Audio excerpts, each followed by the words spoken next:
Welcome back to Orange Hat Reviews, everyone. Hope you're all having a wonderful day. So, I'm on my digital library because I'm going to be doing a review of Predator 2. And this movie is a really good sequel, specifically to the movie Predator from 1987.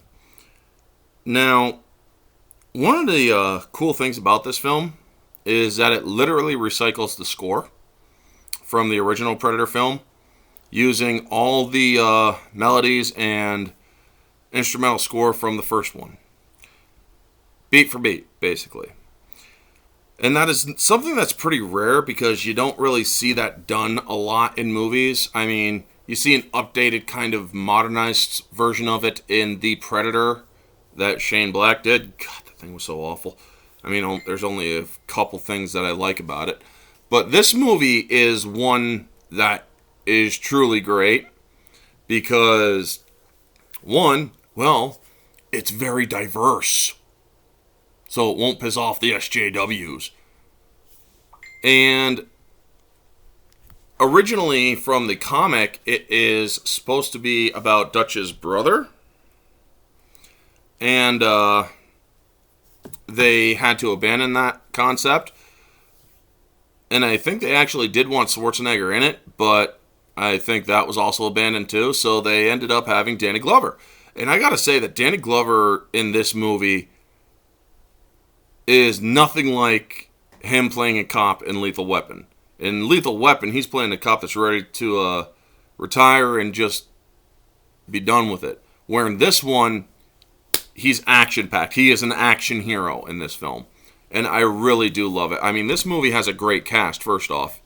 Danny Glover, Gary Busey, Ruben Blades, Maria Conchita Alonso, Bill Paxton.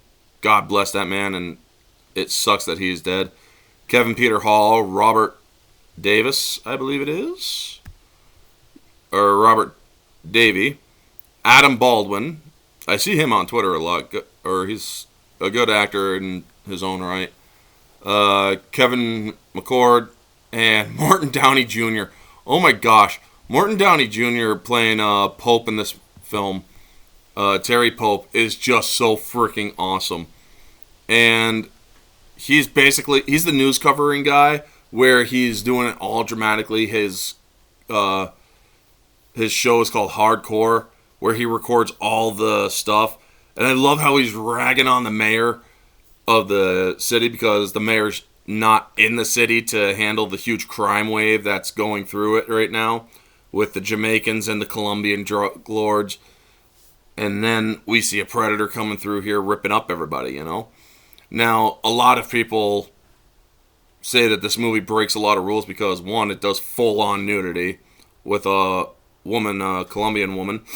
And this movie was more gory and more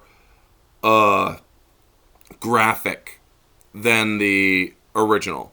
And that is something that they really did well. They upped the game and it worked. Kevin Peter Hall playing the Predator in this film, he's playing a different Predator, but one that is still of the same species, you know? And he does it wonderfully.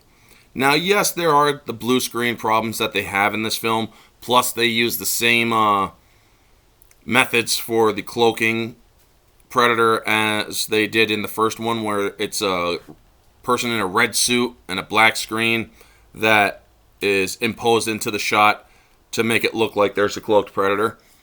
And then they also have the shots where the Predator comes out of cloaking with the dreadlocks because it is great effects.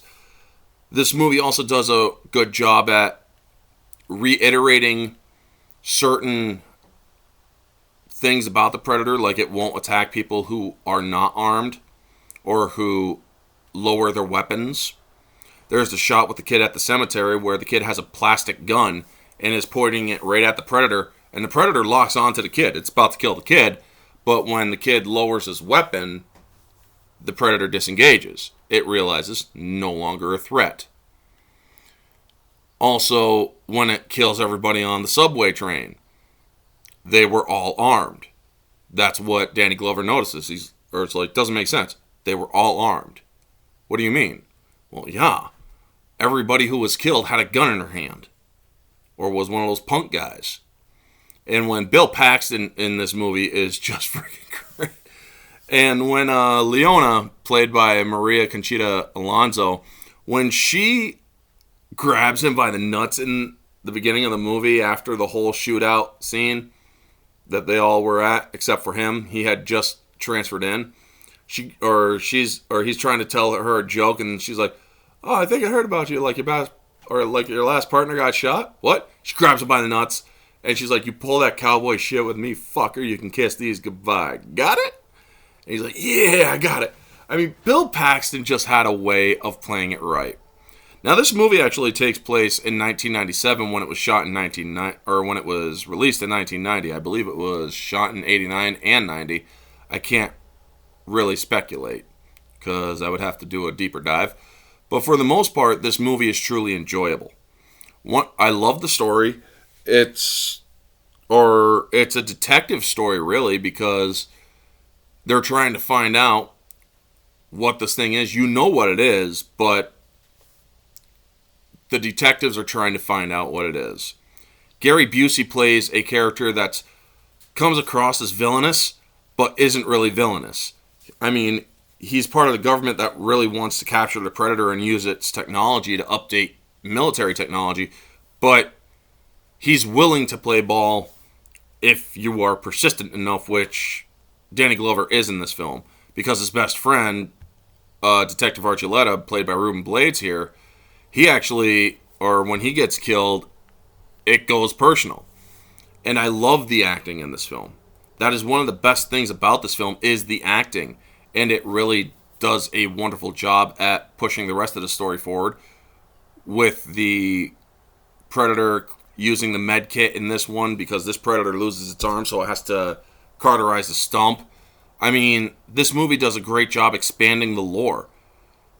When the head of the clan tosses Danny Glover the pistol at the end, with a pistol that is from 1715, that belonged to this Rodolfo Alafia or whatever. They actually had a comic about that same Predator getting that pistol. And it did a wonderful job at expanding the lore. How these things hunt, what these things won't do. Like Leona, when she's pregnant, she didn't even know she was pregnant. At least I don't think she did. But the Predator, when he grabs her, he's ready to kill her, but then he detects something and he zooms in and realizes, oh my God, she's carrying a child. She's not to be touched. And she passes out from shock and has to go to the ER for that. But this movie is, it's fast-paced.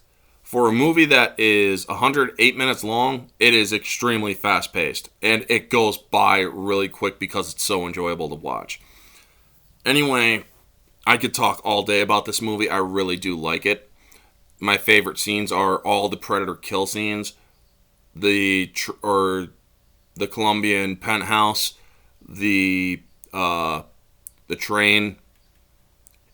The Predator going after King Willie. The final battle, all of it is just straight up fun, and I absolutely love it. They did a good job keeping to the continuity of the first film. I mean, it's just all out fun, folks. Anyway, this movie does have some problems. I mean, it doesn't age well with certain digital effects, as well as blue screen effects and whatnot. I mean, you could tell that the Predator that each of these Predators are, I believe, the same guy, or a couple stunt guys even in the suits, because some of them are a little bit smaller. But yes, this movie is well done. I would say it's about a 7 to an 8 out of 10 objectively. There are problems with it, like the cloaking and whatnot, as well as the blue screen of the Predator ship. I also do like the alien skull in it because it ties it in with the alien universe. Subjectively, it's 10 out of 10. Absolutely love it. And moviegoer, it's a 10 out of 10 because it's absolutely keeps you engaged. You really love it. You'll watch it all the way through. You won't get bored. So yeah, Predator 2 is just one of those awesome films that is truly enjoyable to watch even today, 32 years later. I mean, folks, it just is great. Anyway, that's going to be the video. You all know the drill. Like, comment, subscribe, share, all that jazz. Let me know your thoughts down in the comment section below. What did you think of Predator 2 if you have seen it? Did you see it? Did you like it? Did you not?